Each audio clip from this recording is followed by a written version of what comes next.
ஒரு கருத்து சொன்னாங்க, அவர் ஒரு கருத்து சொல்லியிருக்காரு. அது யாரோ சொல்லியிருப்பாங்க, அதை வச்சு சொல்லியிருப்பாரு. பட் முழுமையா இருக்கா இல்லையான்னு தெரிஞ்சுக்கிட்டு சொல்லி இருந்திருக்கலாம். ஒரு கருத்துக்கள் பேசுகின்ற பொழுது ஒரு கட்சியை சார்ந்தவர் பேசுகின்ற பொழுது முழுமையா தெரிஞ்சுக்கிட்டு பேசுறது வரக்கூடிய நாட்கள்ல நல்லதா இருக்கும். எதுவுமே தெரியாம வெறுமனே உட்கார்ந்து A4 சீட்டை கையில் கொடுத்தாங்கன்னா நான் அப்படியே படிப்பது என்பது ஏற்புடையதல்ல. டிவிகே தலைவர் புதுச்சேரியில பேசும்போது நியாய விலக்கை புதுச்சேரியில் இல்லைன்னா அந்த நியாய விலக்கை இருக்குன்னு நிறைய பொதுவா என்ன சொல்றேன்னா, எல்லா அரசியல் கட்சியும் எதை வேணாலும் பேசலாம், எதை வேணாலும் சொல்லலாம். சிலர் தெரிஞ்சு சொல்லலாம், சிலர் தெரியாமையே யாராவது சொல்றதை வச்சு சொல்லலாம். அதெல்லாம் கருத்துக்கள். இப்ப என்ன பொறுத்த வரைக்கும் நான் என்னன்னா, நான் உங்ககிட்ட சொல்லணும்னா கூட ஒரு முறைக்கு 2 முறை சரிபார்ப்பேன். எனக்கு அது முழுமையான விவரங்களுக்கு கையில இல்லைன்னா கூட சம்பந்தப்பட்ட அதிகாரிகள்கிட்ட கேட்டு அதற்கான கருத்துக்களை உங்ககிட்ட பகிர்ந்துக்குவேன். அப்படி இல்லைன்னா நான் கேட்டுட்டு சொல்றேன்னு சொல்லுவேன். அந்த வகையில ஒருத்தர் ஒரு கருத்து சொன்னாங்க, அவர் ஒரு கருத்து சொல்லியிருக்காரு. அது யாரோ சொல்லியிருப்பாங்க, அதை வச்சு சொல்லியிருப்பாரு. பட் முழுமையா இருக்கா இல்லையான்னு தெரிஞ்சுக்கிட்டு சொல்லி இருந்திருக்கலாம். ஒரு கருத்துக்கள் பேசுகின்ற பொழுது ஒரு கட்சியை சார்ந்தவர் பேசுகின்ற பொழுது முழுமையா தெரிஞ்சுக்கிட்டு பேசுறது வரக்கூடிய நாட்கள்ல நல்லதா இருக்கும்.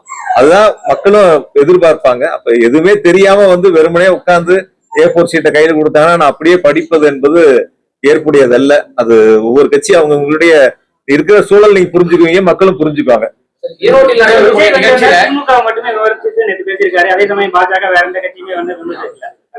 இது வரைக்கும் தமிழ்நாட்டுல எல்லா காலங்கள்லயும் பார்த்திருப்பீங்க, ஒவ்வொரு முறையும் யார ஒழிப்பேன்னு சொல்லுவாங்கன்னா திமுக ஒழிப்பேன்பாங்க. ஒவ்வொருத்தரும் எப்பயும் பழைய கால வரலாறுகள்லாம் எடுத்தீங்கன்னா அவங்க போட்டியா நினைக்கிறதே திமுகவை தான் ஒவ்வொருத்தரும் போட்டியா நினைக்கிறாங்க. அப்படி திமுக போட்டியா நினைச்சாதான் தங்களால வளர முடியும் அப்படிங்கிறது அவங்களுக்கான ஒரு குறிக்கோளா கையில வச்சுக்கிறாங்க.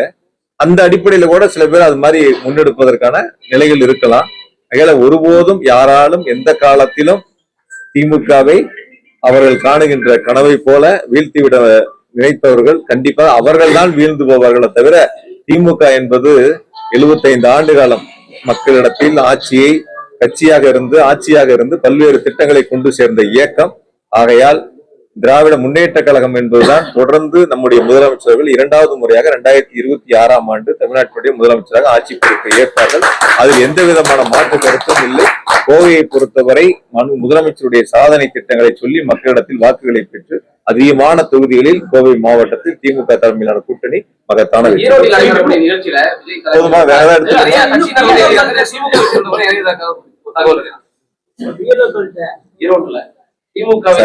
நீங்க சில பேர் சோசியல் மீடியால போடுறதெல்லாம் கருத்துக்களா கேட்டு நீங்க அதையும் செய்தியா கேள்வியா கேக்குறீங்க. யாரு சேர்றாங்கன்னு பேரை சொல்லுங்க.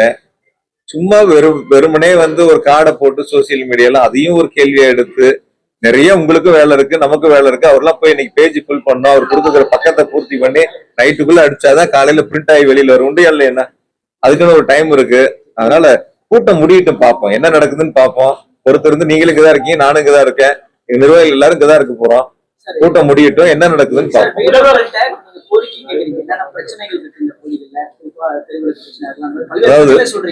ஆனா கோவையில முழுமையா மாநகராட்சி போறீங்க,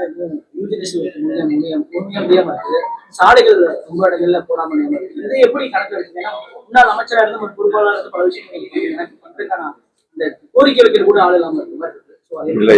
ஆள் இல்லைன்னு எப்பவுமே சொன்னாங்க. முதலமைச்சரே நேர்ல வர்றாங்க, துணை முதலமைச்சர் நேர்ல வர்றாங்க, எல்லா திட்டங்களையும் கொண்டு வந்து சேர்க்கிறோம். அமைச்சர் பெருமக்கள் இங்க வருகை தந்து செம்மொழி பொங்கல்லாம் நகர்ப்புற அமைச்சர் தொடர்ந்து இங்க இருந்து அந்த பணியில் நிறைவு பண்ணி முதலமைச்சருடைய திருக்கரங்களை திறந்து வச்சிருக்காங்க. அதனால பாதாள சாக்கடை திட்டத்தை பொறுத்த வரைக்கும் கடந்த ஆட்சியில் அது செய்யல. இப்ப நம்முடைய முதலமைச்சர்கள் ஆட்சி அமைந்த பிறகு அதற்கான நிதிகளை கொடுத்து அந்த பணிகளை தொடங்கி நிறைவு பெறக்கூடிய சூழல் கொண்டு முடிச்சிருக்கிறோம். இன்னும் அந்த விடுபட்ட பகுதிகளில் இப்ப தார் சாலைகள் நம்ம சொல்றோம். கோவை பொறுத்த வரைக்கும் தார் சாலைகளுக்கு நிதி கொடுத்ததுனாலதான் பெரும்பான்மையான சாலைகள் போடப்பட்டிருக்கு. மீதம் இருக்கக்கூடிய சாலைகள் இன்னும் கொஞ்சம் எங்கெல்லாம் பாதாள சாக்கடை நடந்துச்சோ அந்த இடங்கள்ல தார் சாலைகள் போடணும். அதுக்கான திட்ட மதிப்பீடுகள் தயார் செய்யப்பட்டு அரசுக்கு கருத்துரு அனுப்பப்பட்டிருக்குன்னா முதலமைச்சர் கவனத்துக்கு எடுத்துட்டு போயிருக்கோம். பாதாள சாக்கடை முடிந்த பிறகுதான் அங்க போட முடியும். இல்லைன்னா ரோடு போட்டு அடுத்த ஒரு மாசத்துல பறிச்சா நீங்களே ஒரு செய்தி போடுவீங்க, போன வாரம் தான் ரோடு போட்டாங்க, இப்ப ரோட்டை பறிச்சுட்டாங்கன்னு சொல்லிட்டு. அதனால அந்த பாதாள சாக்கடை பாதாள சாக்கடை முடிஞ்ச பகுதியில் தான் நடக்கும். முடியாத முடிஞ்ச பகுதிகள் மட்டும் அந்த சாலைகள் போட சொல்லி இருக்கிறோம். முடியாத பகுதியில உறுதியா போட மாட்டாங்க. அப்படி இருந்ததுன்னா நான் பாக்குறேன் என்னன்னு சொல்லி கேட்கிறேன். சம்மந்தப்பட்ட கேட்கிறோம், நாங்க எல்லாம் சேர்ந்து கேட்கிறோம். அதுல எந்த விதமான மாற்று கருத்து இல்லை. கடந்த ஆட்சியில எந்த சாலைகளும் அடிப்படை கட்டமைப்பு வசதிகள் மேம்படுத்தாத காரணத்தால் இப்பொழுதும் அந்த பணிகள் இந்த 4 ஆண்டுகளில் மிக சிறப்பாக எடுத்துக் கொள்ளப்பட்டு அந்த பணிகள் நிறைவேற்றப்பட்டு வருகின்றன. செய்திகளை உடனுக்குடன் தெரிந்து கொள்ள கீழ்கண்ட கேபிள் மற்றும் டிடிஎச் நெட்வொர்க்குகளில் எம்நாடு செய்தி தொலைக்காட்சியை காணுங்கள். பாதகம் செய்பவரை கண்டால் நாம் பயம் கொள்ளலாகாது பாப்பா. மோதி மிதித்து விடு பாப்பா, அவர் முகத்தில் உமிழ்ந்து விடு பாப்பா. அண்மை செய்திகளை உடனுக்குடன் தெரிந்து கொள்ள இணைந்திருங்கள் எம்நாடு தொலைக்காட்சியுடன்.